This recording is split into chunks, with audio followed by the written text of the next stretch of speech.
नमस्कार दोस्तों, स्वागत है आपका एक बार फिर मेरे YouTube चैनल विराज स्टडी IQ में। दोस्तों, आज हम करेंगे 19, 20, 21 जुलाई 2019 को जो पैरामेडिकल और फार्मासिस्ट का पेपर हुआ था उसका जीके पार्ट। जीके पार्ट का जो फर्स्ट भाग था वह मैंने करा दिया है, और जो दूसरा भाग है इसमें आपका जीके कंप्लीट हो जाएगा, जो 3 डेट यानी कि 19, 20, 21 जुलाई में आया था तीनों शिफ्ट में। ठीक है, तो दोस्तों शुरू करते हैं पहले क्वेश्चन से। पहले क्वेश्चन में पूछा गया है, भारतीय सरकार का वास्तविक कार्यकारी कौन होता है, यानी कि the real executive of the Indian government is. तो दोस्तों इसका सही उत्तर है प्रधानमंत्री, यानी कि द प्राइम मिनिस्टर। ठीक है, तो ऑप्शन नंबर डी इसका सही उत्तर होगा। क्वेश्चन नंबर 2 में पूछा गया है, Down syndrome is also known as. Down syndrome को किस नाम से जाना जाता है। तो दोस्तों डाउन सिंड्रोम को बोलते हैं ट्राइसोमी 21, यानी कि ऑप्शन नंबर बी इसका सही उत्तर होगा। क्वेश्चन नंबर 3 है, how many times can a person be elected as the president of India. एक व्यक्ति को भारत के राष्ट्रपति के रूप में कितनी बार चुना जा सकता है। इसका कहने का मतलब है कि राष्ट्रपति कितनी बार बन सकता है कोई आदमी। तो दोस्तों इसका सही उत्तर है कितनी भी बार, मतलब कोई लिमिट नहीं है। तो ऑप्शन नंबर ए इसका सही उत्तर होगा। क्वेश्चन नंबर 4 है, what is called the time required for the satellite to complete one rotation. उपग्रह को एक चक्कर पूरा करने में लगने वाले समय को क्या कहते हैं। तो दोस्तों इसका सही उत्तर है पीरियड ऑफ रिवोल्यूशन, यानी कि परिक्रमण की अवधि। तो ऑप्शन नंबर डी इसका सही उत्तर होगा। क्वेश्चन नंबर 5 है, who own the Australian open 2025 man single title. यह क्वेश्चन 2019 के हिसाब से पूछा गया था। 2019 में ऑस्ट्रेलियन ओपन 2025 पुरुष एकल खिताब किसने जीता है। तो दोस्तों इसका सही उत्तर है जैनिक सिनर, यानी कि ऑप्शन नंबर डी इसका सही उत्तर होगा। क्वेश्चन नंबर 6 है, in India which of the following state has the highest number of national park. Bharat में निम्नलिखित में से किस राज्य में राष्ट्रीय उद्यानों की संख्या सबसे अधिक है। तो दोस्तों इसका सही उत्तर है मध्य प्रदेश में, यानी कि ऑप्शन नंबर ए इसका सही उत्तर होगा। क्वेश्चन नंबर 7 है, समूह गतिशीलता के चरण में व्यक्तिगत संबंध और स्नेह की स्थापना होती है, जिसे क्या कहा जाता है। यानी कि the establishment of personal relationship and affection take place in the stage of group dynamic is term as. तो दोस्तों इसको बोलते हैं मानक, यानी कि नॉर्मिंग। तो ऑप्शन नंबर डी इसका सही उत्तर होगा। क्वेश्चन नंबर 8 है, who discovered the antibiotic penicillin. Antibiotic penicillin की खोज किसने की थी। तो दोस्तों आप सभी को पता ही होगा, अलेक्जेंडर फ्लेमिंग, यानी कि ऑप्शन नंबर ए इसका सही उत्तर होगा। क्वेश्चन नंबर 9 है, dandiya is the traditional folk dance of. Dandiya जो पारंपरिक लोक नृत्य है ये कहाँ का है। तो दोस्तों इसका सही उत्तर है गुजरात का, यानी कि ऑप्शन नंबर सी इसका सही उत्तर होगा। क्वेश्चन नंबर 10 है, which is not a therapeutic communication technique. यानी कि कौन सी चिकित्सीय संचार तकनीकी नहीं है। तो दोस्तों इसका सही उत्तर है ऑटोमेटिक रिस्पॉन्स, यानी कि स्वचालित प्रतिक्रिया। तो ऑप्शन नंबर डी इसका सही उत्तर होगा। बाकी तीनों थेराप्यूटिक कम्युनिकेशन टेक्निक होती है। ठीक है, ये भी आपको याद रखना है। क्वेश्चन नंबर 11 है, which is the process of assigning specific duty. यानी कि विशिष्ट कर्तव्य सौंपने की प्रक्रिया कौन सी है। तो इसका सही उत्तर है दोस्तों प्रतिनिधिमंडल। ठीक है, ऑप्शन नंबर डी इसका सही उत्तर होगा। क्वेश्चन नंबर 12 है, the 3 tier system of panchayat Raj was recommended by. यानी कि पंचायत राज की त्रिस्तरीय प्रणाली की सिफारिशें किसके द्वारा की गई थी। तो दोस्तों इसका सही उत्तर है बलवंत राय मेहता समिति द्वारा, यानी कि ऑप्शन नंबर ए इसका सही उत्तर होगा। क्वेश्चन नंबर 13 है, the normal IQ level of human being is. मनुष्य का सामान्य IQ स्तर क्या होता है। ठीक है, तो इसका सही उत्तर है 90 टू 110। ठीक है, ऑप्शन नंबर डी इसका सही उत्तर होगा। क्वेश्चन नंबर 14 है, the Pong dam is built on which of the flowing rivers. यानी कि पोंग बांध निम्नलिखित में से किस नदी पर बनाया गया है। तो इसका सही उत्तर है ब्यास नदी पर, यानी कि ऑप्शन नंबर ए इसका सही उत्तर होगा। क्वेश्चन नंबर 15 है, in which year the CSSM programme was initiated. ठीक है, यानी कि CSSM कार्यक्रम किस वर्ष शुरू किया गया था। तो दोस्तों इसका सही उत्तर है 1992 में। तो ऑप्शन नंबर बी इसका सही उत्तर होगा। क्वेश्चन नंबर 16 है, how much population is covered by a community health centre. सामुदायिक स्वास्थ्य केंद्र द्वारा कितनी आबादी को कवर किया जा सकता है। तो दोस्तों इसका सही उत्तर है 80,000 से 1,20,000 तक, यानी कि ऑप्शन नंबर सी इसका सही उत्तर होगा। देखिए दोस्तों ये सभी क्वेश्चन 19 जुलाई 2019 को आए हुए हैं, ठीक है, तीनों शिफ्टों में, तीनों दिन 19, 20, 21। इसलिए इन क्वेश्चन को आपको अच्छी तरह से देखना है, क्योंकि यहाँ से 2 से 3 क्वेश्चन फंसने की संभावना है। बढ़ते हैं दोस्तों अगले क्वेश्चन की ओर। क्वेश्चन नंबर 17 है, the maternal mortality ratio is express in term of. मातृ मृत्यु अनुपात किसके संदर्भ में व्यक्त किया जाता है। तो दोस्तों इसका सही उत्तर है 1,00,000 लाइव बर्थ पर, यानी कि जीवित जन्म पर। तो ऑप्शन नंबर बी इसका सही उत्तर होगा। क्वेश्चन नंबर 18 है, the ancient Harappan city of Lothal is located in the state of. प्राचीन हड़प्पा शहर लोथल किस राज्य में स्थित है। तो दोस्तों इसका सही उत्तर है गुजरात में। तो ऑप्शन नंबर ए इसका सही उत्तर होगा। क्वेश्चन नंबर 19 में पूछा गया है, a person who work hard to increase his wealth is satisfying his. जो व्यक्ति अपनी संपत्ति बढ़ाने के लिए कड़ी मेहनत कर रहा है वह अपनी संतुष्टि कर रहा है। तो दोस्तों इसका सही उत्तर है पर्सनल मोटिव, ठीक है, यानी कि व्यक्तिगत उद्देश्य के कारण। तो ऑप्शन नंबर ए इसका सही उत्तर होगा। क्वेश्चन नंबर 20 है, which one of the following graph is commonly use to represent frequency distribution. यानी कि निम्नलिखित में से कौन सा ग्राफ आमतौर पर आवर्ती वितरण को दर्शाने के लिए उपयोग किया जाता है। तो दोस्तों इसका सही उत्तर है हिस्टोग्राम।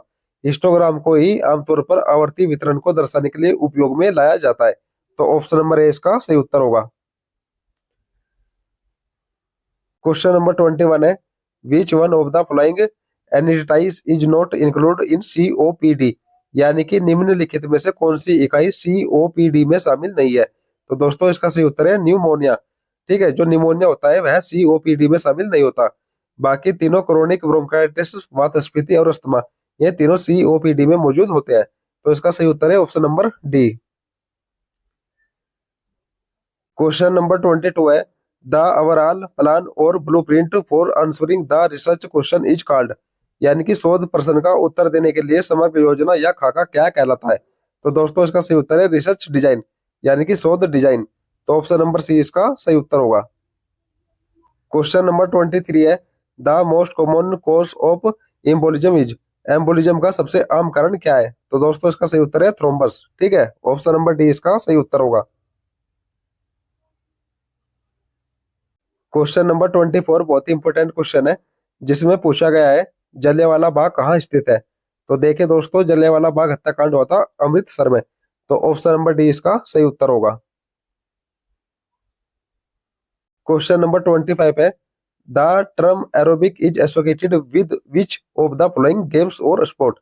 एरोबिक शब्द निम्नलिखित में से किस खेल से जुड़ा हुआ है। तो दोस्तों इसका सही उत्तर है जिम्नास्टिक। तो ऑप्शन नंबर बी इसका सही उत्तर होगा। क्वेश्चन नंबर 26 में पूछा गया है, KCC स्कीम है जो, इसमें KCC की फुल फॉर्म क्या है। यह कृषि क्षेत्र से संबंधित है और KCC योजना का पूर्ण रूप होता है किसान क्रेडिट कार्ड। तो ऑप्शन नंबर बी इसका सही उत्तर होगा। क्वेश्चन नंबर 27 है, what is the maximum strength of Rajya Sabha. Rajya Sabha की अधिकतम सदस्य संख्या कितनी है। तो दोस्तों इसका सही उत्तर है 250, यानी कि ऑप्शन नंबर बी इसका सही उत्तर होगा। क्वेश्चन नंबर 28 है, the natural ageing of a lake by nutrient enrichment of its water is known as. किसी झील के पानी में पोषक तत्वों की मात्रा बढ़ाकर उसकी प्राकृतिक उम्र बढ़ने से क्या कहते हैं। तो दोस्तों इसका सही उत्तर है सुपोषण, ठीक है, यानी कि ऑप्शन नंबर ए इसका सही उत्तर होगा। क्वेश्चन नंबर 29 है, कौन सी प्रक्रिया एक बच्चे से व्यक्तिगत अनुभव के माध्यम से प्रकृति से सीधे सीखने की अपेक्षा की जाती है। यानी कि जो बच्चा होता है वह अपने अनुभव को प्रकृति से सीखता है, उसको क्या बोलते हैं। तो दोस्तों उसको बोलते हैं प्रकृतिवाद, ठीक है, यानी कि ऑप्शन नंबर सी इसका सही उत्तर होगा। क्वेश्चन नंबर 30 है, a river drain the water collected from a specific area which is called its. एक नदी का एक विशिष्ट क्षेत्र से एकत्रित पानी को बहाती है जिसे उसको क्या कहा जाता है। तो दोस्तों इसका सही उत्तर है जल ग्रहण क्षेत्र, ठीक है, जो कैटेचमेंट एरिया होता है। तो ऑप्शन नंबर डी इसका सही उत्तर होगा। क्वेश्चन नंबर 31 है, भारत के लिए रणनीतिक रूप से महत्वपूर्ण चाबहार बंदरगाह किस देश में स्थित है। तो दोस्तों जो चाबहार बंदरगाह है वह है ईरान में। तो ऑप्शन नंबर सी इसका सही उत्तर होगा। क्वेश्चन नंबर 32 है, which one of the following animals is called the ship of the desert? यानी कि निम्नलिखित में से किस जानवर को रेगिस्तान का जहाज कहा जाता है? आप सभी को पता ही होगा, कैमल यानी कि ऊंट को। तो ऑप्शन नंबर डी इसका सही उत्तर होगा। क्वेश्चन नंबर 33 है, members of Rajya Sabha are elected for a term of? Rajya Sabha के सदस्य कितने कार्यकाल के लिए चुने जाते हैं? यानी कि राज्यसभा के सदस्यों का कार्यकाल कितना होता है? तो दोस्तों इसका सही उत्तर है 6 साल। ऑप्शन नंबर ए इसका सही उत्तर होगा। क्वेश्चन नंबर 34 है, who is called the Indian Einstein? भारतीय आइंस्टीन किसे कहा जाता है? तो इसका सही उत्तर है नागार्जुन को। तो ऑप्शन नंबर ए इसका सही उत्तर होगा। क्वेश्चन नंबर 35 है, world heritage site group of monuments at Hampi is situated in which state? विश्व धरोहर स्थल हम्पी में स्मारकों का समूह किस राज्य में स्थित है? तो दोस्तों हम्पी जो है यह है कर्नाटक में, ठीक है, यानी कि बेंगलोर में। तो ऑप्शन नंबर बी इसका सही उत्तर होगा। क्वेश्चन नंबर 36 में पूछा गया है, किस महाद्वीप में देश की संख्या सबसे अधिक है? तो दोस्तों अफ्रीका एक ऐसा महाद्वीप है जिसमें देशों की संख्या सबसे अधिक है। तो ऑप्शन नंबर डी इसका सही उत्तर होगा। क्वेश्चन नंबर 37 है, where does the world receive the latest rainfall? यानी कि दुनिया में सबसे कम वर्षा कहाँ होती है? तो इसका सही उत्तर है अटाकामा में, ठीक है। ऑप्शन नंबर सी इसका सही उत्तर होगा।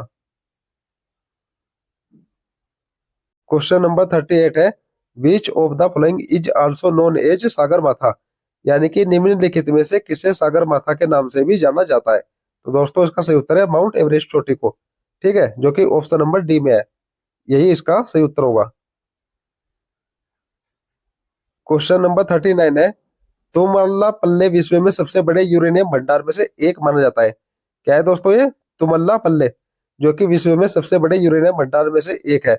यह भारत के किस राज्य में स्थित है? तो दोस्तों जो तुमल्लापल्ले है यह है आंध्र प्रदेश में। तो ऑप्शन नंबर डी इसका सही उत्तर होगा।